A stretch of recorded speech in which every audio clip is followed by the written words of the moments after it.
목표, 이곳에 갈 수 있는 어떤 기회를 만들고 우리가 어디가 향해서 갈 수 있는 목표가 있다는 삶이 굉장히 중요한 것 같아요.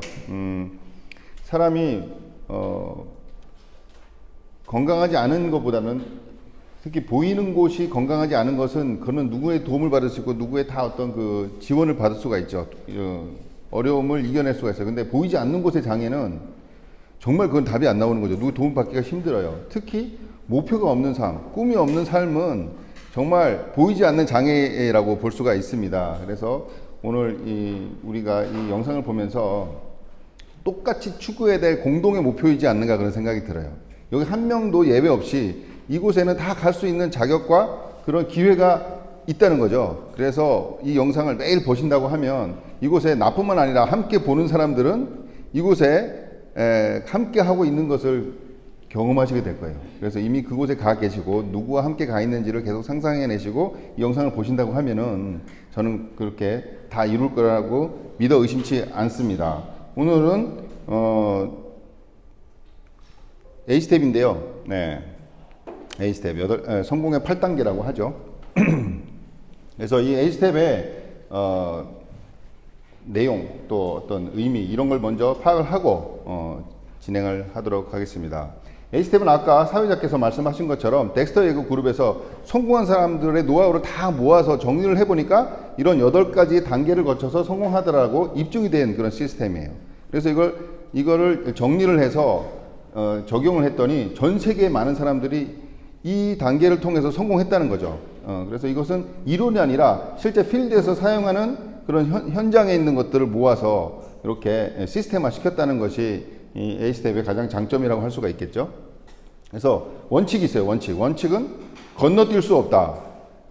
단계를 거쳐야 되는 거죠. 마치 문을 열면 그 다음 단계에 열쇠가 바로 그 문을 열어야 있고 또 그 다음 문을 열어야 있고 이렇게 순서대로 진행을 해야 된다는 것이 원칙입니다. 나는 실력이 있어서 두 번째, 세 번째 단계로 막 뛰어넘는다고 하면 다시 그 전 단계로 가야 하는 그런 시스템이라고 할 수가 있겠죠. 그 다음에 구조를 보면요. 이게 첫 번째 꿈 가꾸기, 두 번째 결단, 세 번째 명단 작성, 네 번째 만남과 초청, 다섯 번째 성공적 미팅, 여섯 번째 후속 조치, 그 다음에 일곱 번째 상담, 여덟 번째 복제 이렇게 8단계로 이루어져 있습니다. 이 8단계는요 3가지 구조를 가지고 있는데 이 준비 단계가 1번부터 3번까지예요. 그래서 꿈 가꾸고 결단하고 명단 작성까지는 혼자서 할 수가 있죠. 그 다음에 4번, 5번, 6번은 행동 단계예요. 이것은 혼자 할 수가 없어요. 같이 누군가 대상이 있어야 하죠. 그 다음에 세 번째 단계 상담과 복제는요. 이렇게 행동한 것을 점검받는 그런 단계에 해당됩니다. 이렇게 해서 이렇게 3가지 단계로 구조로 돼 있다는 것을 인지하시고 진행을 하시면 되겠습니다. 그럼 첫 번째 단계 꿈 가꾸기죠. 덱스터는 이런 이야기를 했어요. Define your dream. 너의 꿈을 재정립해라는 거죠. 보통 평범한 사람이 너 꿈이 뭐야 그러면 뭐 평범하게 살고요 남들만큼 뭐 그렇게 뒤지지 않고 뭐 그냥 남들 이렇게 주로 이야기를 하죠. 특히 동양권이나 특히 우리나라 사람들은 그렇게 많이 이야기를 해요. 그래서 평범하게 살 수밖에 없는데 덱스터는 define 재정립하라는 거예요. 네가 원하는 게 뭐야 그럼 5초 안에 탁 튀어나와야 된다 그러죠. 그래서 우리 조상들은 별똥별 떨어질 때 소원을 빌면 이루어진다고 하잖아요. 5초 안에 튀어나오는 거니까 그 간절한 그런 내 꿈이 정립되어 있다는 거죠. 그것이 이루어진 대표적인 인물이 성춘향이 되겠습니다. 그래서 define your dream 이렇게 이야기를 하는데 그럼 어떻게 define 할 것이냐, 이렇게 재정립을 할 것이냐를 시스템에서 제공해주고 있는데 첫 번째 드림 빌딩은 조감도하고 일정표가 있어야 돼요. 그래서 나는 어떤 조감도를 갖고 있는가, 내 꿈이 아까 말씀드린 것처럼 라스베가스 A70 행사에 가 있는 거다. 그럼 A70에 가 있는 내 모습을 이렇게 조감도를 그릴 필요가 있겠죠. 그래서 조감도가 있어야 되고 그 조감도가 있고 일정표가 있으면은 되는 거죠. 뭐 시스템에서 예를 들어서 건물을 짓는 것을 예를 들어주고 있어요.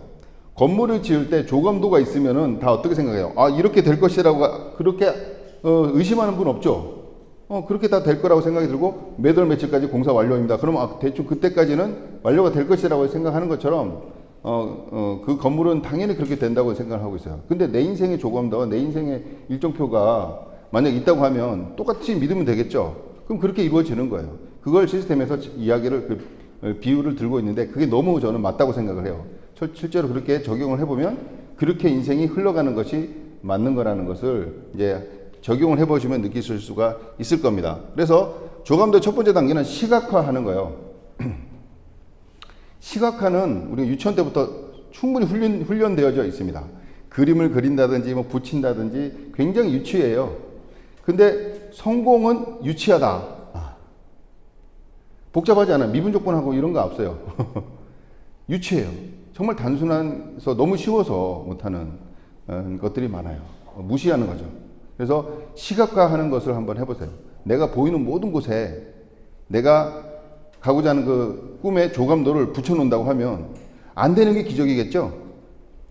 대부분 여행 가시는 분들 보면은 갈 곳을 다 붙여놓잖아요. 온 그냥 눈에 보이는 곳은 다 그걸 붙여놔요. 그러면 어느 순간에 거기 가 있는 것을 보시게 될 겁니다. 정말 단순합니다. 그래서 시각화하는 것이 중요하다. 두 번째는 구체적으로 적는다는 거죠. 근데 아무거나 적으면 진짜 이루어져요. 히틀러 보세요. 그런 걸 적었더니 그렇게 됐잖아요. 많은 사람들을 해코지하는 그런 사람으로 되는 거죠. 그래서 꿈을 적을 때는 가치 있는 꿈을 적는 거죠. 그 덱스터는 또 이런 이야기를 했어요. 성공이란 가치 있는 꿈을 점진적으로 실현하는 거라고 하죠. 점진적으로 실현하는 과정이라고 그랬어요. 그러니까 가치 있는 꿈을 적는 것이 시스템에서 이야기하는 핵심입니다. 그럼 가치란 어떤 가치가 있을까요? 가치는 두 가지로 나눌 수가 있어요. 첫 번째는 성취의 가치가 있죠. 성취의 가치가 있고 두 번째는 관계의 가치가 있어요. 그래서 우리 시스템에서는 성취의 가치와 관계의 가치를 함께 포함되어진 그런 꿈을 적는 것을 이야기하고 있습니다. 그 두 가지가 밸런스를 맞을 때 꿈은 굉장히 가치로워질 수 있죠. 한쪽으로만 치우친다 그러면요, 어쩌면 가치가 없을 수도 있어요. 그래서 그런 것들까지 생각해서 드림 빌딩을 해보는데요. 그래서 시스템에서는 네 가지를 이야기하고 있죠. 갖고 싶은 것, 가고 싶은 곳, 하고 싶은 일, 되고 싶은 사람을 어떻게 해라? 적어라.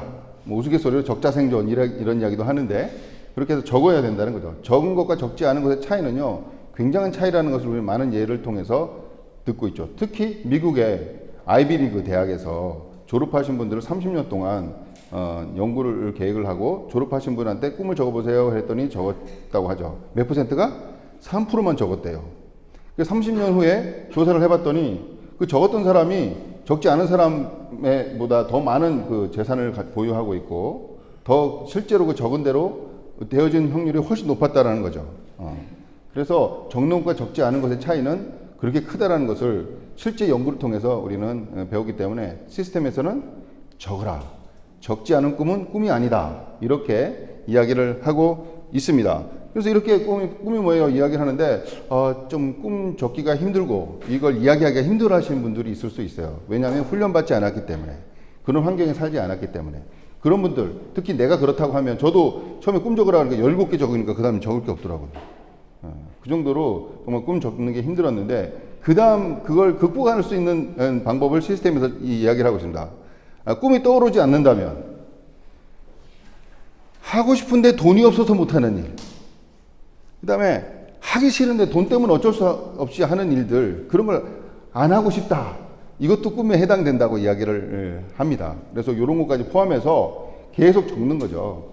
그래서 어떤 사업가는 100일 동안 3가지 꿈을 하루에 100번씩 적으면은 이루어진다, 뭐 이런 이야기도 할 정도로 내가 꿈을 적는 것이 굉장히 중요하다는 것을 시스템에서는 계속 반복적으로 이야기를 하고 있습니다. 그다음 세 번째는요, 간절해야 된다는 거죠.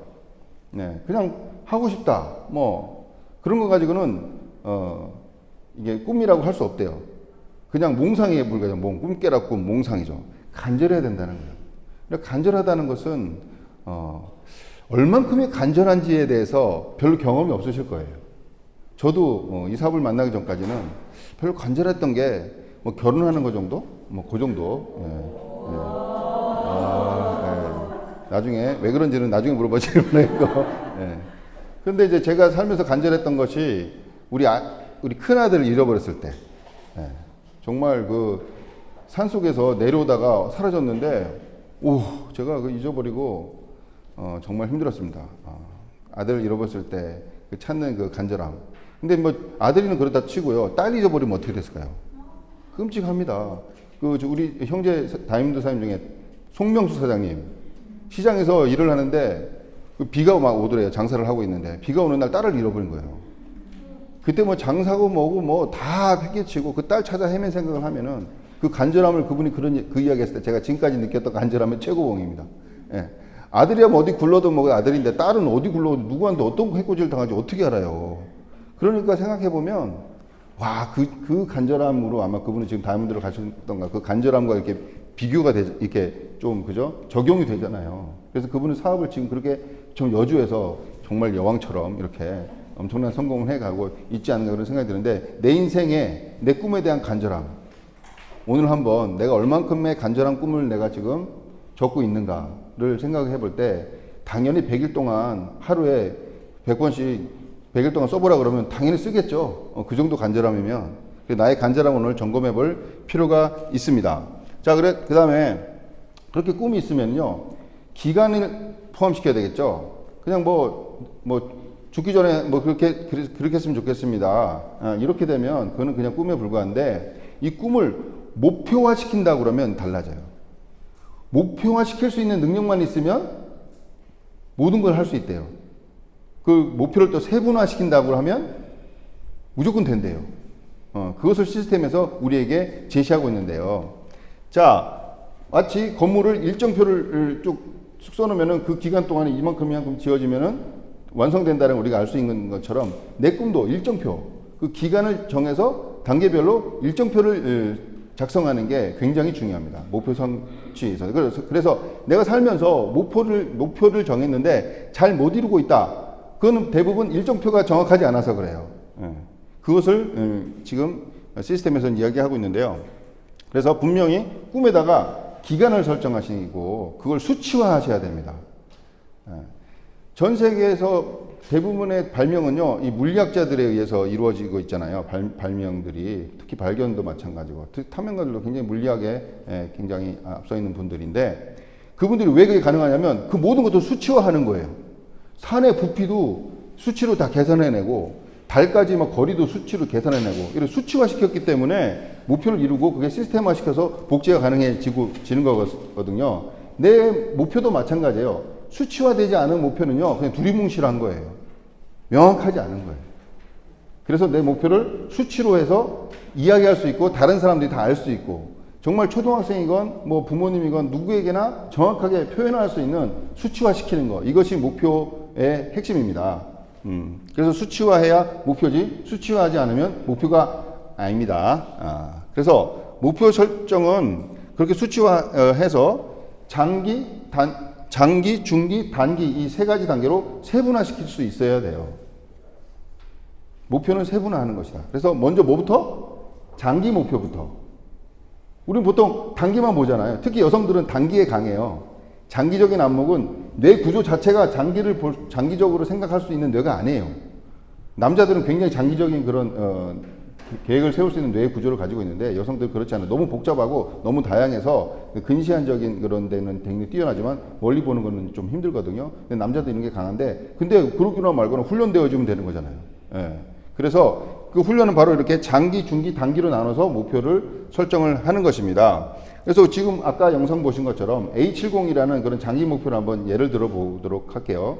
2029년도에 5월에 라스베가스에서 아메이 70주년 A70 행사가 있는데 그럼 언제까지 다이아몬드가 돼야 돼요? 18년도. 예. 2028년도죠. 2028년도 8월까지는 성취를 해야지 안전하게 입성을 할 수가 있는 거죠. 그럼 2028년도 8월까지는 내가 다이아몬드가 되는데 나만 다이아몬드 되는 것이 아니라 함께 가실 분들 몇 명을 선정을 해서 그분들이 그때까지 다이아몬드 성취를 하면은 그 자리에 가 있는 거죠. 그럼 그것이 나의 장기 목표가 되는 거예요. 우리가 공통적으로 지금 가질 수 있는 아주 대표적인 그런 장기 목표가 되겠죠. 그러면 그게 한 8년 남았죠. 그러면 그럼 중간 목표 25년도까지는 내가 몇 명의 파운더스 플레이 팀을 만들어 보겠다. 이것은 중간 목표가 될 수 있겠죠. 왜냐면 다이아몬드 보너스까지 받고 하려면 2레그 정도는 반드시 파운더스 플래티넘이 되어져야 내가 정상적인 다이아몬드 보너스까지 챙기면서 갈 수 있죠. 그래서 보통 저는 한 4명 정도의 파운더스 플래티넘을 만드는 그런 계획을 좀 만들어 보시라고 권해드리고 싶어요. 그럼 굉장히 보너스가 많거든요. 연말 보너스도 굉장히 크고 또 FAA 보너스라는 것도 받을 수가 있어요. 그래서 몇 천만 원을 더 추가적으로 받을 수 있는 그런 보너스의 기회가 있기 때문에 파운더스 플래티넘을 몇 명을 만들자 이렇게 계획을 한번 세워보시길 바라겠고요. 그럼 중기 목표가 썼으면은 그럼 올해까지 일단 내가 기본적으로 파운더스 플래티넘이 돼야 되겠죠. 먼저 아니면 내 파트너를 파운더스 플래티넘을 보내보는 그런 경험을 쌓아야 되겠죠. 그래서 올 회계년도 나의 목표가 나오는 거예요. 그래서 1년 목표가 단기 목표가 해당이 되고, 자 1년 목표가 나왔으면은 우리 직장에서 많이 해봤잖아요. 월 목표가 나오고 주간 목표가 나오고 오늘의 목표가 나오는 거예요. 이렇게 목표는 장기 목표부터 오늘의 목표까지. 그러면 지금 당장 뭘 해야 되는지가 나오죠. 그래서 단순해지는 거예요. Simple is best. 이 사업은 단순한 사업이라는 게 바로 그 단순한 지금 해야 될 게 명확해지기 때문에 그래요. 지금 뭘 해도 갈지 안 갈지 이게 이루어질지 안 이루어질지 모르기 때문에 답답하신 거 아니에요? 직장생활 아무리 열심히 해도 진급이 될지 안 될지 정확하지가 않잖아요. 그래서 열심히 하는 것이 얼마큼 열심인지 좀 한심하기만 하죠. 한심이 10개가 열심인가 뭐 이런 소리를 할 수밖에 없는 그런 상황에 빠질 수밖에 없어요. 그래서 이 단기 목표, 오늘의 목표, 지금 해야 될 일이 명확해지려면 이 목표를 세분화해서 지금 당장 할 일을 손에 쥐는 것이 이 목표 설정의 핵심이다. 그렇게 훈련이 되셔야 되는 거죠. 그래서 오늘의 목표를 달성하지 않는다면 그 꿈이 간절하지 않은 거예요. 그 손명숙 사장님이 시장통에서 딸을 못 찾는다고 생각해 보세요. 하루 종일 비 오는 날 자기 딸을 찾아서 헤맸던 그 이야기를 하는데 제가 너무 속으로 굉장히 많이 울컥을 했는데요. 그럼 내 꿈은 어디 갔나요? 내 꿈은 어쩌면 나에게 버림받지 않았을까? 내 꿈. 그래서 오늘 내 꿈에 대한 간절함을 다시 오늘 회복하시길 바라겠습니다. 자, 그럼 그렇게 목표화 시켰다고 하면 그 목표를 이루기 위해서 결단을 해야 됩니다. 결단. 그 목표를 이루기 위한 모든 것들을 해야 되겠다라는 그런 생각을 갖는 게 결단이죠. 그래서 결단은 첫 번째로 모든 그것을 이루기 위해서 대가를 치르겠다라고 생각을 해야 됩니다. 내가 그 대가를 치르겠다. 덱스터는 이런 이야기를 했어요. 꿈이 충분히 크다면 현실은 문제되지 않는다. If you dream enough, fact don't count 이런 말을 했어요. 제 영어가 밤에 배워가지고 낮에 안 되는데 그러니까 꿈이 충분히 크다면 현실을 카운트하지 않는다는 거예요. 북한에 있는 그 우리 동포들이 북한을 탈출할 때 카운트를 하면 못 가죠. 당장 이제 두만강, 압록강 건널 때 언제 죽을지 모르는 상황에서 어떻게 탈출을 했겠어요. 그분들은 현실을 보지 않고 그냥 목표만 생각한 거예요. 그래서 제3국이든 뭐 누굴 통해서 누군가의 도움을 받아서 그죠? 우리나라까지 와서 자유의 품에 안겼잖아요. 그런 것처럼 나도 내 꿈을 도전하는 데 있어서 생명을 걸어야 될 때도 있을지 몰라요. 정말 엄청난 관계의 그런 스트레스를 받을 수도 있어요. 근데 내 꿈이 충분하다면요, 그것 따위는 내가 넘어갈 수 있다라는 거죠. 그것 따위가 돼버려요. 근데 내 꿈이 없을 때는요, 그게 너무 힘든 거예요. 엄마의 잔소리 하나가 너무 힘들고, 내 남편의 그 정말 싸늘한 눈초리가 정말 힘들고, 애들의 그 징징거리는 게 정말 힘든데, 내 꿈이 충분히 크다면 그것 따위는 문제가 되지 않을 수 있는 그런 게 이 사업입니다. 그래서 그때 필요한 게 결단이라는 거죠. 그래서 그 결단은요, 내가 끊어야 할 실패의 습관이 있어요. 내가 목표를 세웠다 그러면 목표와 상관없는 거는 다 끊어버려야 되겠죠. 목표와 상관없는 거 어정쩡하게 잡고 있다면요, 그게 내 발목을 잡을 거예요. 그 목표가 만만한가요? 만만한 목표가 있죠. 내년에 1살 더 먹겠다. 이런 거는 만만한 목표예요. 근데 그렇지 않은 목표들은 다 만만치가 않죠. 그래서 그 목표를 이루기 위해서 목표와 상관없는 것들은 끊어내야 됩니다. 그렇잖아요. 내가 이 사람하고 결혼한다고 그랬는데 이 사람하고 결혼하기 위해서는 다른 인간을 좀 끊어야 되잖아요. 계속 이쪽 저쪽 이렇게 하고 있으면 이게 되겠습니까? 이 목표의 남자가 만만한가요? 그거 이상의 내 꿈은 어떻습니까? 그거보다 더 크잖아요. 결혼보다 더 큰 게 꿈이지 않습니까? 그래서 내 목표에 대해서 내가 얼마나 좀 더 집중하는가, 그 목표와 상관없는 것도 얼마나 끊어내는가가 결단의 핵심이라는 거죠. 그래서 불필요하니 실패할 습관들, 멍 때리는 시간 이런 거 있잖아요. 불필요하게 앉아가지고 뭐 그냥 시간 중에 TV도 1시간 이상 보면 TV가 날 보는 거지 내가 TV를 보는 게 아니라는 이야기가 있죠. 그래서 그렇게 끊어버려야 될 습관에 대해서 생각하셔서 그걸 끊어버리는 거. 그 다음에 맺어야 할 습관. 이제 끊어버리는데 그 끊어버린 데다가 또 다른 실패의 습관을 또 집어넣는다면 끊어버릴 그 의미가 없어요. 그래서 성공의 습관인 거죠. 그래서 나쁜 습관을 고치기는 쉽지가 않습니다. 근데 어떻게 하면 더 쉽게 고칠 수 있냐면 좋은 습관 하나를 하는 거예요. 그럼 나쁜 습관이 물러가요. 빛은 어둠을 무조건 이깁니다. 좋은 습관 하나 만들잖아요. 나쁜 습관 10개가 없어져요. 건강도 똑같죠. 좋은 습관 하나 하면 나쁜 습관이 여러 개가 없어져요. 그런 것처럼 내가 끊어버려야 될 것들을 잘 못하겠다 그러면 그 시간에 성공의 습관을 확 집어넣는 거예요. 그렇게 해서 좋은 습관을 하나씩 늘려나가는 거죠. 그것이 시스템에서 이야기하는 건데 그게 바로 탱크화라는 거예요. 우리가 제시하는 탱크화는요, 무조건 내 목표와 상관이 있는 거죠. 근데 목표를 이루고자 할 때 탱크화만큼 좋은 방법은 없어요, 지구상에. 그래서 그 탱크화와 습관을 맺어라 라고 이제 시스템에서는 이야기하고 있습니다. 그 탱크화를 하는 사람들을 우리는 고게더라고 그러죠. 가서 쟁취하는 사람. 가만히 있어서 떨어지기를 기다리는 게 아니라 가서 쟁취하는 사람. 그래서 이 자리에 오신 거죠. 고게더. 가서 얻는 사람, 얻어내는 사람. 이런 이야기를 합니다. 고게더. 그래서 탱크화하는 사람이 있는데요. 이렇게 학습 코어와 행동 코어와 소통의 관계 코어죠. 관계 코어와 웰빙 코어 이렇게 나눠져 있어요. 이 탱크화는 따로 탱크화 강의를 들으시길 바라겠고, 이렇게 10가지의 핵심 코어는 핵심적인 거죠. 핵심적인 행동. 그래서 사업을 처음 시작할 때 가장 먼저 습관 들여야 될 것이 바로 이 탱크화예요. 이 10가지를 100일 동안 쫙 해가지고 습관화 시키는 거죠. 저는 뭐 특별히 안 하려고 그래도 제 생활이 탱크화예요. 이미 습관화되어 있죠. 안 하기가 힘들어요. 그게 탱크화인데, 그래서 이렇게 그냥 안 하기가 힘든 그런 탱크화가 되도록 계속 해 나가시면 그런 습관화시키는 그런 결단이 필요합니다. 자, 그러면 그렇게 결단은 되어지고 딱 막상 이 탱크화를 하려고 보면은 명단이 있어야 되잖아요. 그래서 명단을 작성을 하는 겁니다.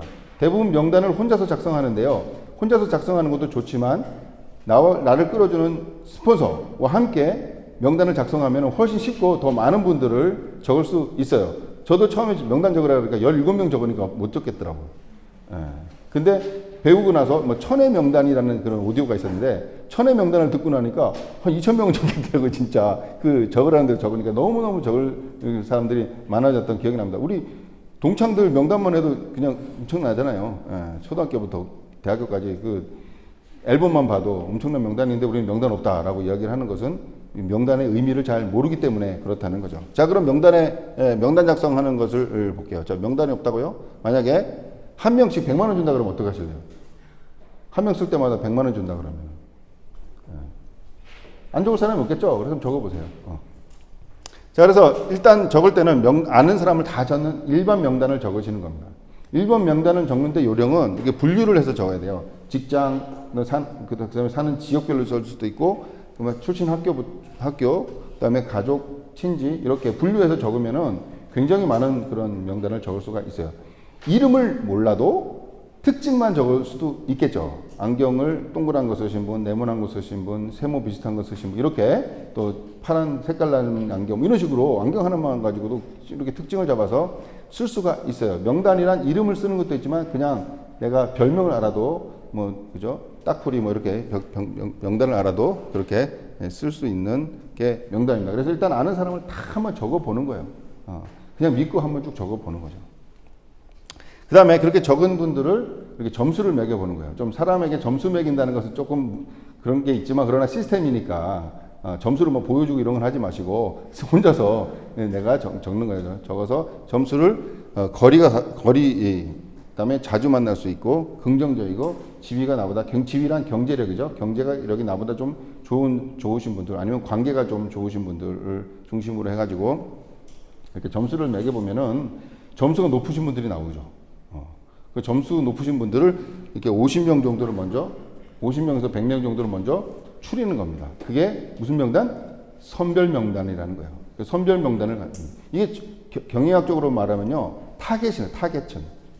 내가 타겟을 정하는 거죠. 처음에는 쭉 전부 다 그냥 구분을 쭉 구분해서 서제스트라 그러나요? 이렇게 쭉 구분을 해서 해놓고 그 다음에 타겟층을 정하는 거예요. 그래서 50명의 타겟을 내가 정하는 거죠. 그래서 정하고 나서 이제 전달을 할 준비를 하는 겁니다. 그래서 그 다음에 평소 때도 보면 계속 생각이 나요. 적을 때는 생각이 안 났는데 오늘같이 이렇게 강의를 듣다 보면 머리 똥뿅뿅 떠오르시는 분이 있거나 또 TV를 보다가 또 갑자기 간호사, 맞다, 간호사님 내 친구가 있었지 하면서 막 이렇게 떠오르는 그런 명단들이 있어요. 그거를 날아가고 도망가기 전에 확 잡아다가 빨리 적으셔야 돼요. 예. 이렇게 적으면 그걸 추가 명단이에요. 추가 명단. 그렇게 명단은요, 물론 전달하신 분도 이렇게 지워나가기도 하지만 새로운 분을 자꾸 적으면서 이게 유기체예요. 살아 숨쉬는, 움직이는 게 명단이에요. 명단은 그대로 있다 그러면 죽어 있는 거예요. 내 사업이 죽어 있다고 보시면 되죠. 계속 유기체로 마치 세포 우리 각질이 없어지듯이 지워지고 써지고 지워지고 써지고 하는 그런 유기체적인 것이 명단이다라고 이해를 하시면은 계속 매달 저는 하루에 5번씩 써보니까요 5번 쓸 때마다 달라지더라고요. 그게 저 명단의 그 변화무쌍함을 제가 많이 경험을 했습니다. 그래서 이렇게 명단 작성을 하시는 거죠. 여기까지가 무슨 단계? 준비 단계. 혼자 할 수가 있는 거예요. 혼자 하실 수가 있습니다. 이렇게 명단을 작성하시면은 그 다음에 그 명단을 가지고 이제 만나기를 시작하고 이제 만남을 시작을 하겠죠. 만남과 초청에는 세 가지로 나눠 볼 수가 있습니다. 첫 번째 만날 때는요, 전화나 카톡으로 하죠. 처음에 접촉을 하겠죠. 옛날에는 접촉과 초대 이렇게 했는데 만남과 초청이라고 또 최근에는 또 많이 그렇게 이야기하고 어쨌든 컨택 앤 인바이트죠. 영어로. 그래서 카톡이나 전화로 하는데 여기서 중요한 것은 그 카톡이나 전화하는 목적이 뭐예요? 만난 약속을 잡는 게 목적이에요. 근데 대부분 카톡이나 전화로 뭔가가 노출되거나 오픈이 되어버리기 때문에 그 다음에 힘들어지죠. 그래서 요거를 반드시 기억을 하셔야 됩니다. 만남이 목적이고 방법은 FORM. 이거는 요즘에 굉장히 많은 강의가 있더라고요. 이게 우리 옛날부터 알고 있었던 건데 대단한 것처럼 이야기하는데 F는 뭐예요? Family. 가족에 대해서. 이거는 그냥 평소 때 이야기하는 거예요. 가족에 대해서 물어보고 그 다음에 O는 뭐예요? Occupation. 그죠? 직업에 대해서 이야기를 하는 거죠. 직업이 영어로 Occupation도 있고 또 뭐가 있어요? 뭐예요 영어로? 뭐예요? 영어로 뭐예요? 영어 좀 넘어가십니다. 자, 그래서, 그래서, 이거 이거 있어요. 그래서 FRM 있어요. 그래서, 그냥 직업일 때와 소명일 때와 다르죠. 직업일 때. 그죠? 그런 게 있습니다. 자, 그래서 R은 뭐예요? Recreation. 그죠? 여가 시간은 어떻게 되는가? 이것을 물어보면은 부담 없이 이야기할 수 있잖아요. 그 다음에 메시지는, M은 메시지. 그죠? 메시지 뭐예요? 만나자. 그거예요. 만나자. 그래서 맨 마지막에, 근데 이제 카톡이나 전화를 왜 노출하게 되냐면 내 의도가 노출되냐면 길게 해서 그래요. 그래서 3분까지 요즘은 갈 것도 없거든요. 한 1분 안에 확 그냥 빨리 전화 통화를 하고 있다 그러면은 된장찌개 끓는다고 팍 끊으시고 아니면 아버지 들어오셨다고 확 끊으시고 이렇게 해서 일단은 만날 약속이 되면 그 다음에는 더 이상 노출을 하지 않는 게 좋다라고 시스템에서는 권유하고 있습니다. 카톡도요. 약속 됐잖아요. 그 다음에 그냥 안 읽지 마세요. 그냥 일이 안 없어지게. 그렇게 해놓고 왜 그러는데 무슨 일이야 막 하면은 그 다음에 이제 약속이 됐으니까 아마 보지 않는 게 좋을 수도 있다. 이렇게 이제 말씀을 드릴 수가 있습니다. 그 대신 맨 마지막에 꼭 이 멘트를 넣어야 돼요. 할 이야기가 있다. 전화를 하든 카톡이라든 만나서 내가 할 이야기가 있어. 그러면은 할 이야기가 있다는 걸 알고 나오겠죠? 그래서 요 멘트를 반드시 해주시면 저는 좋겠다. 저도 굉장히 이것으로 효과적이었다는 말씀을 드리고 있습니다. 왜냐하면 그 다음 이제 만났을 때 이 말이 굉장히 유용하게 쓰입니다. 이 말을 안 하면은 언제 내가 오픈해야 될지를 잘 이렇게 주도권을 뺏겨버려요. 뭔가 지금 어떤 오픈해야 될 타임이 있는데 그 타임을 잡기가 힘들어서 할 이야기가 있다라는 메시지를 남기고 그 다음에 만나지게 되면은 그 언제 오픈할지를 내가 결정할 수 있는 거죠. 그래서 만나자마자 30초 안에 본론을 바로 이야기를 해야 됩니다. 언제 이야기할지 타임을 놓치니까 자꾸 나중에 이야기하려다 못하고 그냥 헤어지는 경우가 있죠. 그 아마 경험을 많이 하셨을 거예요. 근데 세일즈 전문가들은요, 대부분 30초 안에 본론을 이야기한대요. 어떻게 해서든지. 그래서 그분들 성공 확률이 높다는 거죠. 근데 우리는 그걸 안 해봤기 때문에 이게 너무 힘들어요. 30년 만에 만난 친구를 내가 30초 만에 오픈을 한다는 거는 쉬운 일이 아니잖아요. 근데 전문가들은 하겠죠. 어쨌든 그런 것들을 스폰서와 함께 이게 좀 배우시면 좋겠고요. 30초 안에 오픈하는 대표적인 스킬이 컨텍스트 익스포인트예요. 컨텍스트 익스포인트. 컨텍스트 익스포인트는요, 여기 있죠. 아마이 제품 써보셨어요? 소비자를 모으고 있어요. 그 다음에 네, 맞아요. 저도 그렇게 생각했어요. 확 달라졌어요. 그 다음에 구매 도와드릴까요? 아이디 만들어드릴까요? 요거잖아요. 그래서 이걸 어떻게 외웠냐면 암손에 달구만두 이렇게 외웠어요. 네. 암손에 달구만두. 이건 제 방식입니다. 네. 이렇게 외우면은 6가지 이게 그 다음 뭐지? 그 다음 뭐지? 이렇게 외울 것도 없이. 근데 이게 순서대로가 아니죠. 이거는 언제든지 그 적절하게 그렇게 이 멘트를 하면은 보통 아메이 사업 한번 해보자라든지 너 아메이 사업 아니야 이러면은 바로 그냥 샷텀을 확 내려버리죠 상대방이. 예, 별로 좋은 멘트가 아니에요. 왜냐면 사업을 안 하고 싶거든요. 사업이 뭔지도 모르고. 근데 바로 사업 이야기하면 생소한 이야기이기 때문에 거부감을 일으켜요. 우리 몸도 마찬가지죠. 영양소가 들어오는데 생전 보지 못한 영양소가 들어와요. 그러면 일단 거부 반응을 하는 거예요. 사람도 마찬가지죠. 사업이란 거 생각도 안 해봤는데 사업 이야기하면 갑자기 거부 반응을 확 일으킬 수밖에 없기 때문에 누구나 다 공통적으로 느낄 수 있는 거. 아메이 제품 써봤냐? 아메이 제품 써봤니? 이 멘트가 오픈하는 데 있어서 참 좋은 멘트인데요. 요 6가지를 잘 활용하셔서 처음 만났을 때 30초 안에 오픈하는 그런 그 요령을 잘 습득하시길 바라겠습니다. 그래서 그게 안 되면 이 이야기 하세요. 내가 할 이야기 있다 그랬잖아. 이렇게 물어보면 되죠. 근데 상대방이 너 할 이야기 뭐냐 물어봐주면 좋은데 또 안 물어봐주는 때가 있단 말이에요. 그래서 내가 할 이야기 있다 그랬잖아. 그러면서 그게 아메이 제품 써봤냐? 이렇게 오픈하셔도 되죠. 이렇게 하면은 빠른 시간 안에 오픈할 수 있는 그 주도권을 줄 수 있다. 사업은 주도권이다. 관계는 주도권이다라는 거죠. 내가 먼저 선빵, 그거를 잘 하시면 될 것 같고요. 그래서 그렇게 그렇게 아메이 제품 써보셨어요? 이렇게 컨텍스트 포인트를 하시면은 이분이 소비자인지 사업자가 될 건지 뭐 소비자가 될 건지가 딱 바로 드러나요. 아무리 친하고 내가 옛날에 내가 니한테 어떻게 했는데 이렇게까지 생각이 드는 분도 아메이 제품 써봤냐 딱 오픈하는 순간 어떻게 돼요? 상태가 확 드러나요. 상대방의 상태가 확 드러나. 나와의 관계의 깊이와 나와의 신뢰도가 다 드러나요. 그래서 요거를 통해서 이 3가지 분류를 하시고 마음으로 딱 결정을 하시는데 이때 주의사항은요. 노가 아니고 예스가 아니에요. 그때 거절했다 그래서 네가 나한테 그럴 수 있나 집에서 이불 뒤집어 쓰지 마시고 노가 아니고 예스가 아니라는 이 원칙을 이 사실을 알고 얼마든지 나중에 후속 조치를 통해서 뒤집어질 수가 있어요. 노 했던 분이 예스가 될 수 있고 예스 했던 분도 할 수 있고 굉장히 관계에 뛰어나신 분들은 예스 해놓고 뒤에 가서 딴 소리 할 수도 있잖아요. 그걸 깍쟁이라고 그러죠. 그래서 그렇게 노가 아니고 예스도 예스가 아니라는 사실을 기억하시길 바라겠습니다. 그리고 이렇게 만나는 거죠. 자, 만나고 나서 이제 초청이 됐어요. 초청을 하는데 이제 그 누구를 초청을 해야 되겠어요? 당연히 긍정적인 분을 초청을 해야 되겠죠. 부정적인 분을 억지로 막 끌고 올 수가 없잖아요, 우리가. 그래서 긍정적인 분을 초대를 하는데 그때 멘트.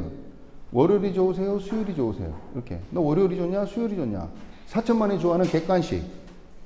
객관식으로 항상 이야기하셔야 돼요. 어느 요일이 좋아? 그럼 다 싫어. 이렇게 할 가능성이 없기 때문에 선택을 하게 하는 거죠. 굉장히 이게 정중하고 굉장히 예의 바른 그런 어떻게 보면 권유죠. A가 좋으냐 B가 좋으냐 너무 쉽잖아요. 그래서 특히 뒤에 거를 보통 선택을 잘 한다는 심리적인 그런 결과가 있습니다. 그래서 내가 초청하고 싶은 요일을 뒤에다 갖다 놓으면 좀 더 이렇게 초청할 가능성이 높다 이렇게 멘트를 할 수가 있겠죠. 그래서 그래 뭐 수요일날 내가 한번 참석해 볼게 아니면 토요일날 한번 참석해 볼게 이렇게 이야기를 하죠. 그러면 반드시 그 다음에 굳히기를 들어가셔야 돼요. 굳히기를 들어가셔야 돼요. 수첩을 끊어서 그래 내 수첩에 기록해 놓을게. 그 다음 또 뭐요? 그래 내 자리를 예약해 놓을게. 요즘 그냥 우리 홈에서도 자리를 예약해야 되잖아요. 안 그러면 그 인원 초과되면 못하니까. 여기도 마찬가지. 지금 인원이 38명 넘으면 이걸 못해요. 그래서 그 다음에 우리 팀한테 자랑해야지. 그 정도 이야기했는데 거절하기는 쉽지가 않겠죠. 그날 벤치 놓기는 전문 용어 아니네요. 그래서 그 다음에 약속은 잘 지키시죠? 너 약속 잘 지키지? 이게 완전 굳히기. 그렇지. 나 약속을 잘 지키는 사람이지. 이렇게 내가 정해줬잖아요. 그 약속을 잘 지키는 수밖에 없는 운명에 처해졌다고 말하지 아니할 수가 없습니다. 그래서 이렇게 붙이기, 긍정적인 부분에 대해서 이렇게 하시고요. 그 다음에 일정이 겹쳐가지고 거절을 했을 경우에, 아, 그날 내가 우리 강아지가 정말, 강아지가 병원에 가야 되는데, 아, 정말 그거 예약하기 힘든 병원인데, 이렇게 이야기했을 때 어떻게 해야 돼요? 정중하게 거절을, 다음번에 연기하면 안 되겠냐. 이 정말 너를 위해서 이렇게 내가 자리도 준비했고, 또 이 미팅이 준비되어져 있는 건데, 그걸 좀 뒤로 연기하고 좀 왔으면 좋겠다. 강아지는 다음 주에 다시 예약해서 치료를 받았으면 좋겠다. 이렇게 정중하게 건의를 해보는 거죠. 그게 바로 당당한 자세, 파스처라는 우리 전문 용어가 있죠. 너무나 대단하고 귀한 기회를 내가 제공을 하는 거기 때문에 이 정도는 이야기할 수 있겠죠. 강아지, 그렇지, 강아지가 중요하지 하고 이렇게 물러설 게 아니라, 강아지도 중요하지만 이거 정말 귀한 기회인데 한번 나와서 진짜 이거 알아보고 참석을 한다면 훨씬 더 가치가 있을 거야. 이렇게 한 번 더 권유를 해보고, 그래도 거절하면 할 수 없는 거죠. 또 연기를 하면, 그때 연기를 해야지, 그렇지, 강아지 중요하지, 이렇게 밀려설 필요가 없는 거예요. 왜냐하면 우리는 당당하게, 정말 대단한 빅 비즈니스를 알려주고 있는 거기 때문에 그렇습니다. 그래서 보통 이제 내가 뭔가 이용하는 거 아니야? 이 친구를 내가 활용해가지고 뭐 하려는 거 아니야라는 생각이 들 때 그게 잘 안 돼요. 그거 되는 사람 몇 명 안 될걸요? 내가 이용할 것 같은데 사람들이, 그러면 그분은 진짜 사기꾼 하셔야죠. 예, 정상적인 사람들은 내가 뭔가, 그런 생각이 안 들 때, 뭔가 이용하는 것 같은 느낌이 들 때 말을 못 해요. 그래서 뭘 들어야 된다? OM을 들으셔야 돼요. OM을 들으면 그게 회복이 돼요. 리더들도 주기적으로 똑같은 OM 왜 계속 듣느냐면, 맞아, 이 사업의 본질을 계속 느끼는 거죠. 이거 그분이 기회를 잡는 사업이고, 나는 그 기회를 줄 수 있는 통로가 되는 것이고, 이런 막 자긍심, 막 자존감이 확 올라와요. 그럴 때, 딱 갔을 때, 이혼하는 게 아니라 너한테 이 기회가 너한테 갈 수 있도록 내가 뭔가 역할을 하는 거야 라는 생각 때문에, 우리 사실 공짜로 그 서점에서 책 하나 사주는 것도 굉장히 기쁘잖아요. 그런 거, 좋은 책 나왔다는 거 이야기해 주는 것도 기쁨인 것처럼, 이 사업에 대해서 그렇게 권유할 때는 그런 당당함이 필요하다는 게 바로 만남과 초청의 핵심입니다. 그래서 OM을 계속 들으시면서 이런 당당한 자세를 가지고 전달을 해 나가시면 되겠습니다. 자, 그렇게 초청이 되어진 분들이 미팅에 초대가 되었어요. 그럼 미팅에서 어떻게 해야 될 것인가에 대한 요령을 말씀을 드리면요. 일단 요즘에는 줌 미팅하고 홈 미팅을 통해서 많이 사업이 이루어지니까 그 내용을 좀 말씀을 드리면, 일단 원칙은요, 큰 미팅 우선이에요. 내가 집에서 홈 미팅이 잡혀 있어. 근데 만약에 우리 이렇게 이런 센터에서 하는 미팅이 생겼어요. 그럼 어디를 가야 돼요? 당연히 큰 미팅을 와야 되죠. 왜냐면 스폰서들이 다 그곳으로 가니까. 그곳에 내가 초대한 분의 이런 분들이 함께 할 때 훨씬 효과가 높아요. 팀에 의해서 내가 초대한 분들이 후원되어질 수 있기 때문에 큰 미팅을 우선으로 참석하게 되는 겁니다. 줌도 마찬가지로 큰 줌을 참석하는 거죠. 그래서 BFA나 이런 데 만약 한 달 하게 되면 우리 다 접고 BFA를 우리가 참석을 하죠. 그런 것처럼 그렇게 큰 미팅 우선적으로 참석하는 게 원칙이고요. 자, 그다음 미팅 전에 일단 호스트에게 처음 오신 분에 대한 신상을 좀 알려주셔야 돼요. 그냥 짠 하고 누구 모시고 오시면은 많이 당황합니다. 그래서 참석하기 전에 내가 처음 모시고 오신 분에 대한 신상을 반드시 호스트에게 알려주시고, 강사가 알면 더 좋겠죠. 왜냐하면 우리 사업은 처음 오시는 분에 굉장히 포커스 되어져 있어요. 그래서 그분에게 맞는 환경과 그런 미팅의 성격이 되어져야 되는데, 오시는 분에 대한 정보가 전혀 없으면은 그분은 훨씬 더 좋은 그런 섬김을 받을 수가 있는데 그 기회를 놓쳐버리게 돼요.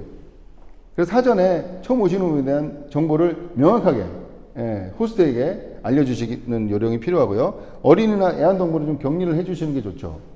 왜냐면 강아지 한 마리나 어린이 하면 못 이겨요. 어른 10명이.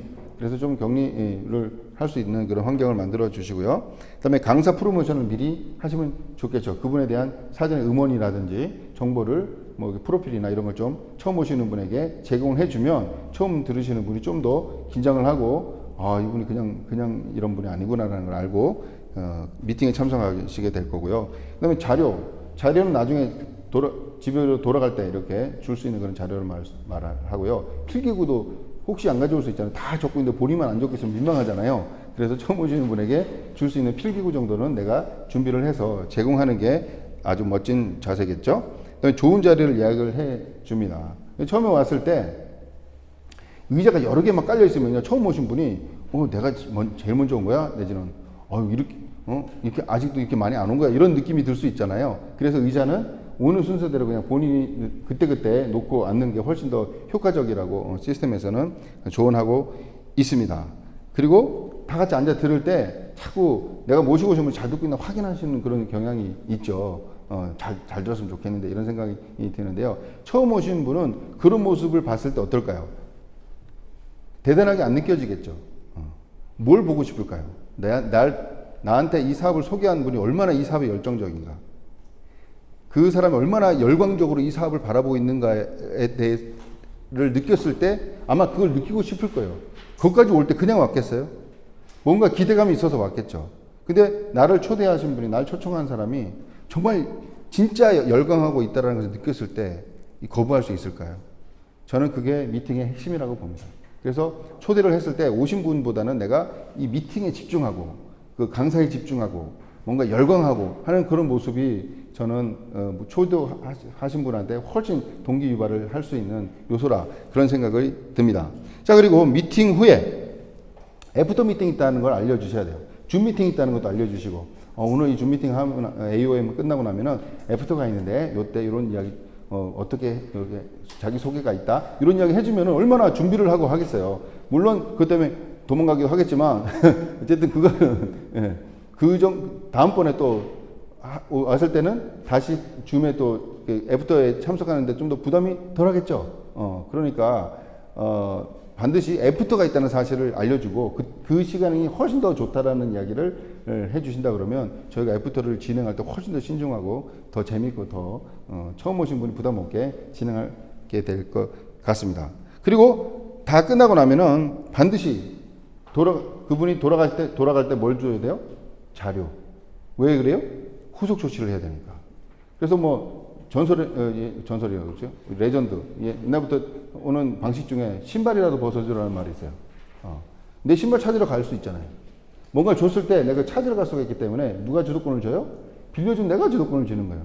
그래서 뭐라도 손에 쥐어주고 집에 귀가할 수 있게 해주면 다음번에 그 찾으러 가기 위해서 48시간에 만날 수 있는 그런 원칙을 지켜낼 수가 있죠. 그것까지도 생각해서 미팅을 하는 거예요. 미팅은 후속 조치의 시작이에요. 그걸 이제 아시고 진행을 하시면 되겠습니다. 자, 후속 조치로 넘어가 보겠습니다. 후속 조치는 팔로우업과 팔로우 트루로 나눌 수가 있는데요. 팔로우업은 시스템에 플러그인 시키는 거예요. 그래서 24시간에서 48시간에 만난다는 거죠. 대부분 오픈하고 제품을 전달하고 얼마 만에 만나요? 일주일 만에 만나죠. 그래서 안 되시는 거예요. 그러면 여기다 써놓겠죠. 일주일 안에 만난다. 이렇게 원칙을 정해야겠죠. 근데 A스텝에서는 뭐라고 해요?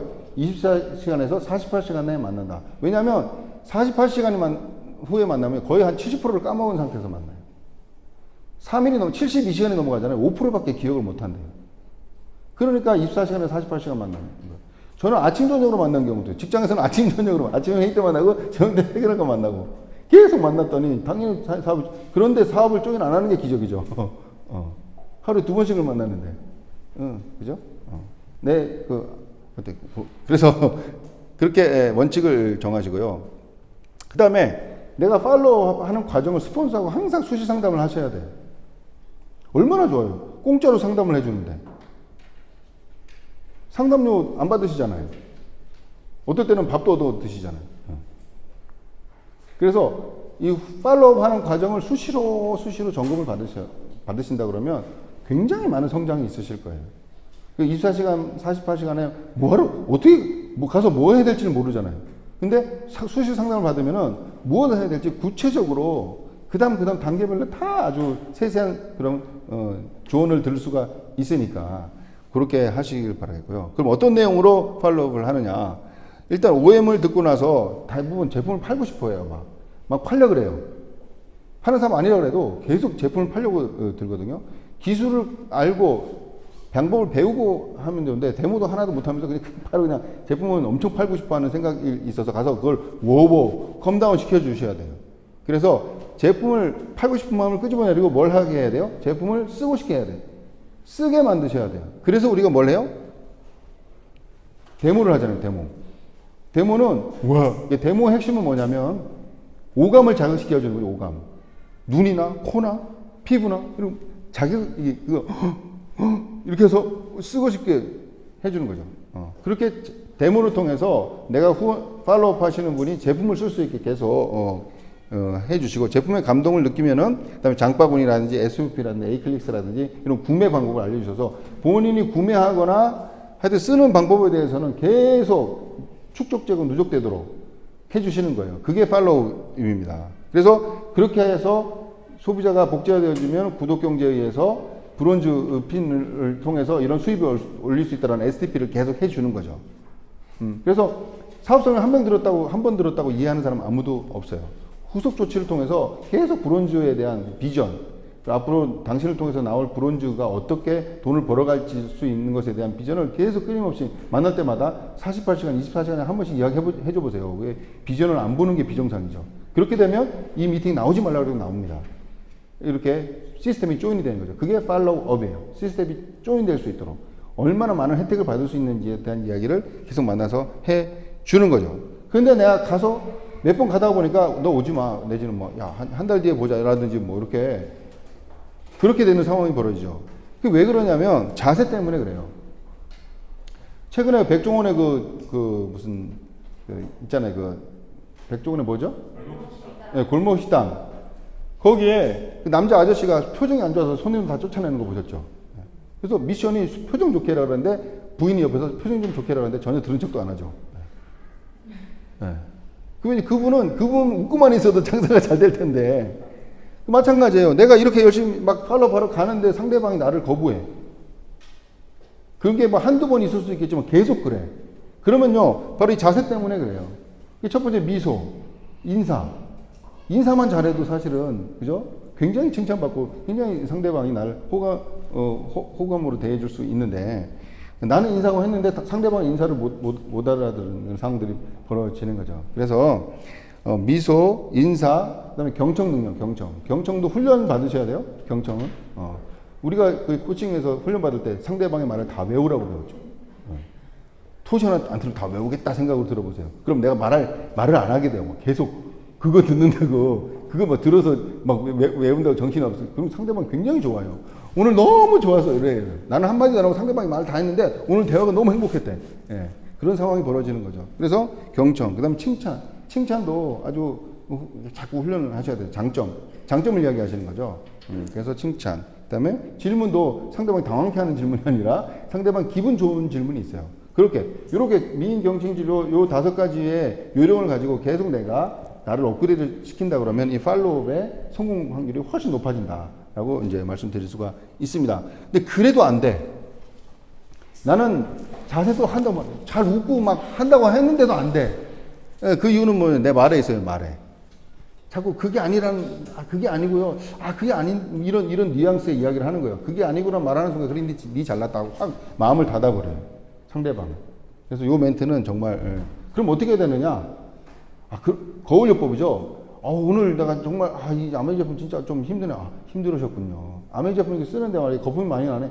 거품이 많이 나셨군요. 머리가 많이 빠져. 머리가 많이 빠지셨군요. 그냥 그렇게 그냥 맞장구만 치시면 돼요. 그럼 어느 순간인가 좀 가짜서 봐 이렇게 또 바뀌어져요. 그리고 그래 다음 주 목요일날 봅시다 이렇게 이야기가 바뀌어져요. 근데 그게 신기해요.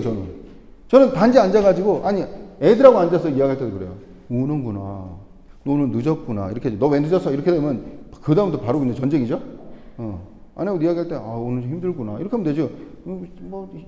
좀 힘들 수도 있는 거지. 이렇게 되면 바로 싸움이죠. 그래서 그렇군요. 그냥 거울요법으로 그렇게만 대화를 하면 안 풀릴 사람이 없는 것 같아요. 그래서 이렇게 해본다 그러면 지금까지 하는 행동에 이렇게 말만 바꿨을 때 엄청난 결과가 나온다고 미소 의심치 않다고 말씀을 드리지 않을 수가 없습니다. 그래서 팔로우, 그 다음에 그까지 이렇게 되면, 그 다음 팔로우 뚜루예요. 이거는 이제 그 다음 기술적인 건데, 뚫고 내려가는 거죠. 드라이빙 뎁스라고 해요.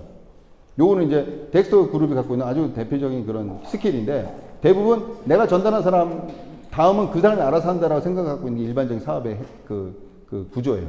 근데 우리는 직접 내가 그 파트너의 뎁스까지 뚫고 내려간다. 팔로우 트루 한다라는 그런 개념을 갖고 있기 때문에 이 덱스터 그룹이 커진 거고 전 세계의 큰 그룹을 만드는 거거든요. 그래서 드라이빙 뎁스 능력은 이제 계속 이제 배우셔야 되는데 보통 직장인들은 4.7 전법이라 그래가지고 내레기를 7단계까지 쑥 뚫고 내려간다. 직접 내가 뚫고 내려가는 거예요. 그러면 직장인 같은 경우에는 이 6개월 안에 퀄리파이를 하는 거죠. 퍼포먼스 플러스 정도 수입을 올릴 수 있도록 집중하게 되는 거죠. 보통 이게 6개월 동안에 숨도 쉬지 않고 이러면서 이렇게 막 한번 밀어붙여 보는 거예요. 모든 걸 다 걸고 모든 걸 다 걸고 7단 이때부터 팍 그냥 내려가 팍 뚫고 내려가 버려요. 그러면 퀄리파이가 된다라는 전설이 있습니다. 그다음에 전업자는 6사이 전법이에요. 6사이 전법. 전업자는 그래도 좀 더 시간이 더 되니까 6명의 파트너를 정해서 뚫고 내려가는 거예요. 6명에 4명, 4명에 2명씩을 전업자니까 딱 그림을 그려놓고 동그라미 그려놓고 거기다 계속 이름을 쓰는 거예요. 언제 3개월 동안 계속 해보세요. 그럼 된다니까요.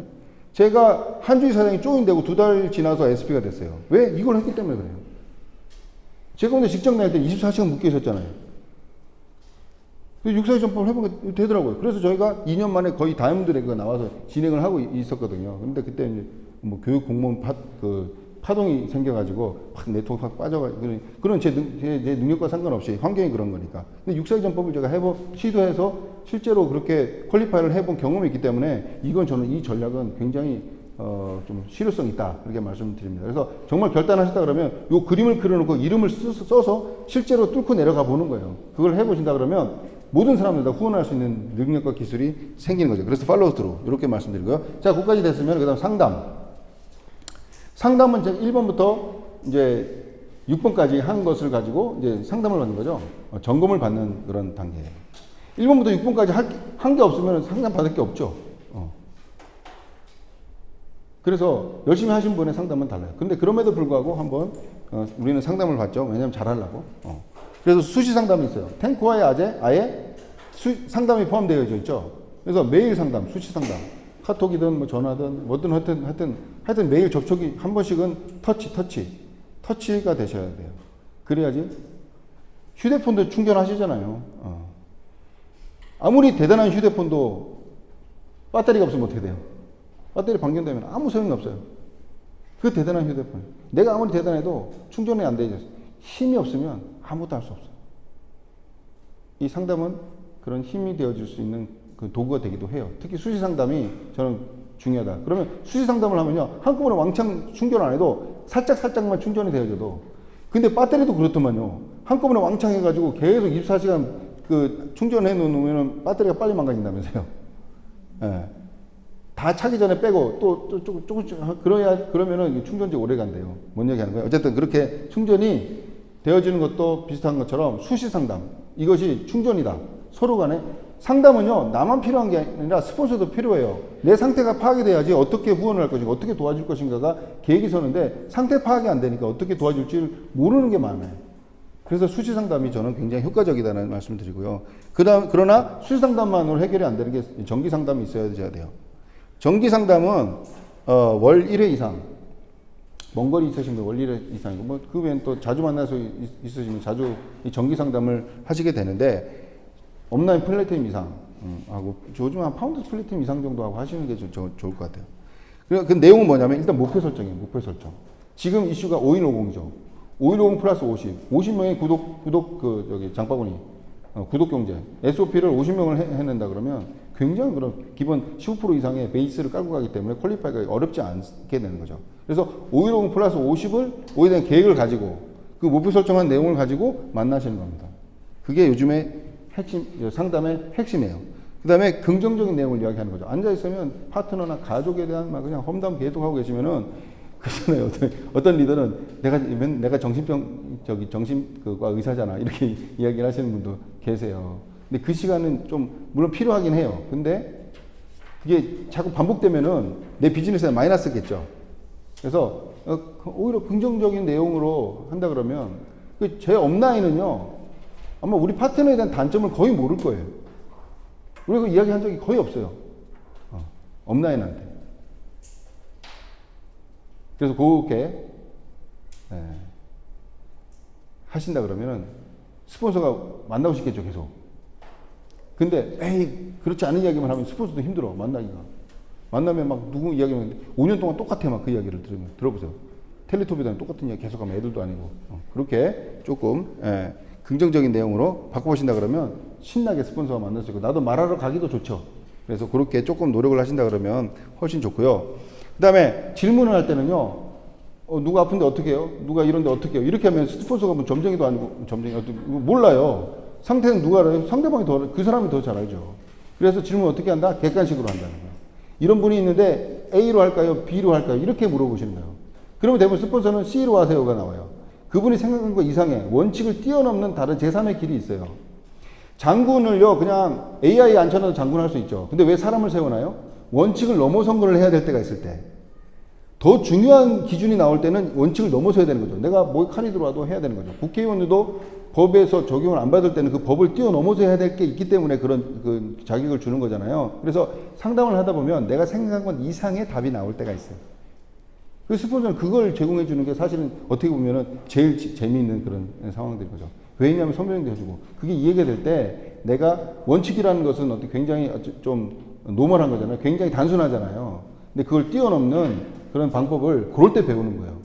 그럴 때 하나씩 쌓인 게 내 실력이 되고 내 파트너 나왔을 때 그런 때 옛날에 말이지 17년 전이었어요. 옛날에 이런 게 있었어요. 이렇게 설명할 수 있는 놀라운 노하우가 이 상담에서 다 터져 나오게 됩니다. 그다음 준비물이 있죠. Q12 플래너. 뭐 수첩을 가지고 상담을 받으시면 효과적이죠. 그래서 명단은 최신 명단, 맵도 최신 맵. 다음에 소비자 관리 노트죠. 소비자 50명 우리 노트 있잖아요. 5150을 하시려면 반드시 있어야 돼요. 허접한 거 좀 괜찮은 걸로. 역사에 남아요. 이게 저도 옛날에 플래티넘 이전에 했던 수첩을 못 버리겠더라고요, 진짜. 아직도 못 버리고 있어요, 제가. 예. 그렇게 이 소비자 관리 노트 대단한 겁니다, 이게. 남게 되고 일정표는 q12 플래너를 가지고 함께 공유를 하시면은 아주 멋진 상담이 될 수가 있고요. 주의사항. 크로스라인. 업라인 아니고 뭐 아무리 강사지만 형제 장로사님 아무리 강사지만 장로사님하고 가서 이야기할 수는 없잖아요. 하시면 안 되죠. 어떤 질병적인 스폰서 있을 때 이렇게 질문하는 건 괜찮지만 그렇지 않은데 그 크로스라인을 했는지 안 했는지를 딱 알 수 있는 기준이 딱 있어요. 그분하고 이야기를 했어요. 근데 스폰서가 이상하게 보여. 미워져. 그러면 크로스라인은 거예요. 형제하고 만났는데 아메이가 이상하게 힘들어 이상하게 보이고 막 아메이가 미워져. 이러면 크로스라인 한 거예요. 근데 반대로 그분하고 만났는데 우리가 정용화 선생님을 초대를 했잖아요. 강의 들었죠. 아메이가 싫어져요? 스폰서가 미워져요? 예. 네. 그러니까 이게 긍정적인 교류를 하는 거예요. 이게 이 정상적인 이 교류죠. 그렇지 않으면 다 크로스입니다. 그래서 그렇게 기준을 가지고 하시면 그립이 작을 때 모르는데 그립이 커지면요. 이 크로스가 굉장히 위력이 있어요. 그래서 요거를 처음부터 이렇게 원칙을 알려드리는 겁니다. 그 다음에 중간 리더와의 소통이에요. 내가 스폰서 아니 업라인하고 상담을 했잖아요. 그러면 그 다음 중간 스폰서한테 내가 이런 상담을 받았다고 알려주시는 게 좋아요. 안 그러면 이분의 후원을 내가 차단시켜버리게 되거나 빈정을 상황할 수 있게 돼요. 사람은 감정의 동물이기 때문에. 그래서 이런 상담을 했다라고 알려주시는 게 좋고 그런 관계. 만약 그걸 안 알려주신다 그러면요. 이분하고 영원히 내가 관계를 끊어버리겠다라고 각오를 하시고 하셔야 돼요. 우리는 관계의 가치라는 걸 아까 말씀드렸죠. 가치는 우리 비즈니스는 관계의 가치가 굉장히 소중해요. 이걸 지켜가면서 성취를 해 나가는 거거든요. 그래서 그런 것을 잘 아셔야 되는데 성취만 아는 사람들은 이걸 되게 무시해서 나중에 발목이 잡히게 되는 그런 상황이 벌어집니다. 수습이 나중에 힘들어지는 거죠. 그래서 이 부분을 잘 하시고요. 그다음 마지막으로 복제. 일단은 복제는요. 내가 깨끗한 원본이 돼야 되는 거죠. 깨끗한 원본. 자, 깨끗한 원본이란 일단 좋은 습관이 복제되어져 있는 거죠. 내가 좋은 습관을 갖고 있는 거예요. 탱커에 대한 습관. 좋은 습관. 그 다음에 자세의 복제죠. 그러니까 습관의 복제고 자세의 복제. 그러니까 습관은 탱커가 복제되는 거고 자세는 사업가의 자세가 복제되어지는 거죠. 그래서 사업가의 자세는 뭐예요? 외적으로는 사업가의 복장, 사업가다운 솔선수범, 사업가다운 언어. 그래서 맨날 이렇게 콧소리 하는 그 여성 사업가를, 여성 리더를 봤을 때, 그래서 남자들이 어떻게 조금 우습게 볼 수도 있게 되고, 그죠? 그렇게 약간 아래로 보는 경향이 있잖아요. 그래서 사업가다운 복장과 목소리, 말투 이런 거는 우리가 이미지 메이킹에서 확실히 배웠죠? 특히 외모까지도 복장까지 다 우리가 정말 디테일하게 배웠잖아요. 그래서 사업가다운 그런 자세, 외적 자세는 태도, 표정 이런 것들은 계속 거울 보고 훈련하시게 되는데, 이건 빨리 할 수가 있어요. 아주 빠른 시간 안에 바꿀 수가 있는 게 외적 자세예요. 그래서 외적 자세, 사업가 자세를 얼른 바꾸시고요. 그 다음에 내적 자세는 이제 긍정적인 사고 방식, 그죠? 돈을 벌려면 그렇게 되는 거죠. 그 다음에 인간 존중하는 거. 그 다음에 이해, 포용, 사랑하는 거 이런 것들은 좀 시간이 걸려요. 그래서 시스템에서 계속 이거는 머리로 알 수 있는 게 아니라 세포로 이렇게 스며들어야 되죠. 네, 이거는 그냥 내가 그냥 집어넣을 수가 없어요. 이렇게 내가 여기서 젖어들어야 되는 거죠. 그래서 좀 시간이 걸리겠지만 이런 자세, 내적 자세를 잘 받아들인다고 하면은 굉장히 큰 사업가로 성장하실 수가 있게 되는데 이곳에 오시면 계속 그런 교육과 그런 훈련을 받을 수 있기 때문에 우리가 성공할 수 있는 거죠. 그래서 부자들만 알고 있는 원리가 바로 배가의 원리입니다. 우리 평범한 사람들은 배가의 원리에 대해서 별로 생각을 안 해봐요. 그러니까 큰 부자가 될 수가 없는 거죠. 근데 이 대가들은요, 이 큰 부자들은 습관과 복제에 대해서 알고 있어요. 그래서 이 복제는 배가가 되어진다는 걸 알기 때문에 그 원본을 만드는데 굉장히 많은 시간과 많은 그런 시간을 쏟아붓는데요. 이 배가 원리를 한번 제가 처음에 시작할 때 이 이야기를 듣고 굉장히 놀랐기 때문에 저는 이걸 빼먹지를 않고 항상 말씀을 드리는데요. 자, 나와 똑같은 사람을 1년에 딱 한 명씩을 복제시킨다고 가정을 해보겠습니다. 나와 똑같은 사람이란 아까 깨끗한 원본에 내가 내적 자세, 외적 자세, 습관과 그런 사업가의 자세가 완벽하게 갖춰졌다. 이거 했을 때 내가 한 달에 한 명씩을 복제시킨다 그러면 복제됐으니까 어떻게 다른 분들도 1년에 한 명씩이면 1년에 한 명씩을 복제할 수 있겠죠. 그렇게 가정을 해본다고 했을 때 1년에 한 명씩을 복제하면은 1년 동안에 총 인원이 몇 명? 2명이 되고 내가 10만 포인트씩 개인 매출을 하고 있는 거예요. 10만 포인트, 지금 한 20만 원 정도의 장바구니를 내가 하고 있다라고 하면은 10만 포인트가 되죠. 10만 포인트씩을 내가 소비를 하고 있다고 했을 때 1년 동안에 총 매출은 얼마요?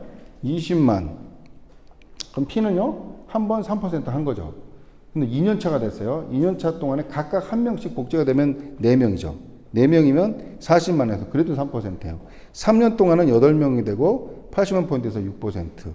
그다음에 4년이면 16명. 이렇게 쭉해서 6년이면 64명 해가지고 640만 15%. 자, 6년 동안 15% 괜찮으세요? 딱. 근데요, 7년 차가 돼요. 7년 128명. 바로 23% 바로. 퍼포먼스 플러스죠. 그 다음에 8년 차가 돼요. 256명. 바로 26%. 루비가 바로 되는 거죠. 근데 8년 안에 루비 괜찮으세요? 근데 이게 만약에 한 달에 한 명씩 복제가 된다 그러면 달라지죠.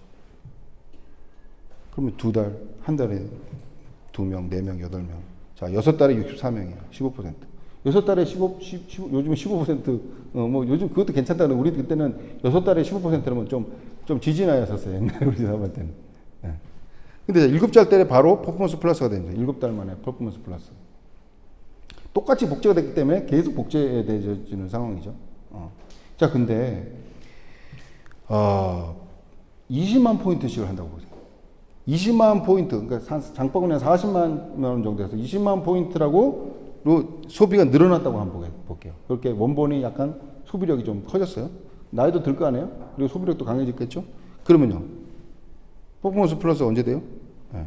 바로 6달 만에 퍼포먼스 플러스가 가능해집니다. 이렇게 이제 복제가 되어지는 거죠. 그래서, 뭐가 중요해요? 원본이 내가 중요해요, 내가 정확한 원본이 되면 한 달에 한 명씩만 복제가 된다고 해도 이렇게 배가의 원리에 의해서 엄청난, 그렇죠? 수입을 올릴 수 있는, 이래서 부자가 되는 거예요. 그 뭐 빌 게이츠나 뭐 이런 스티브 잡스도 처음에는 굉장히 작은 수입이었죠. 근데 100명, 200명 되는 속도나 1000명, 2000명 되는 속도나 10,000명, 20,000명 되는 속도가 이 배가의 원리에 의하면 똑같아요. 이 시기가 오기 때문에 수입이 우리 수입 곡선이 이렇게 되죠. 우리는 2차함수가 확 올라가요. 이렇게. 그거를 우리가 믿으셔야 돼요. 근데 평범한 사람들 그래 본 적이 없으니까 안 믿어지는 거예요. 아마 원시인이 와가지고 조감도를 보면 이 건물이 이렇게 돼? 이게 믿어질까요? 콘크리트가 뭔지도 모르고, 뭐 장비가 어떻게 되는지도 모르고, 전혀 모르는 사람이 그걸 보면은 안 믿어지겠죠. 근데 우리는 수익 곡선을 봤기 때문에 믿어지는 거예요. 실제로 그런 사람들을 봤기 때문에. 그래서 이렇게 아시면 되겠습니다. 자, 마지막으로 나는 누구일까요?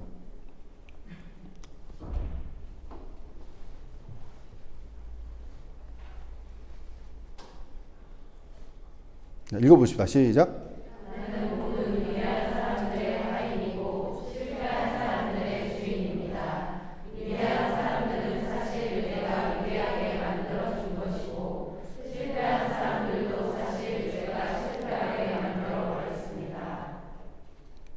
그 다음 쭉 읽어보세요.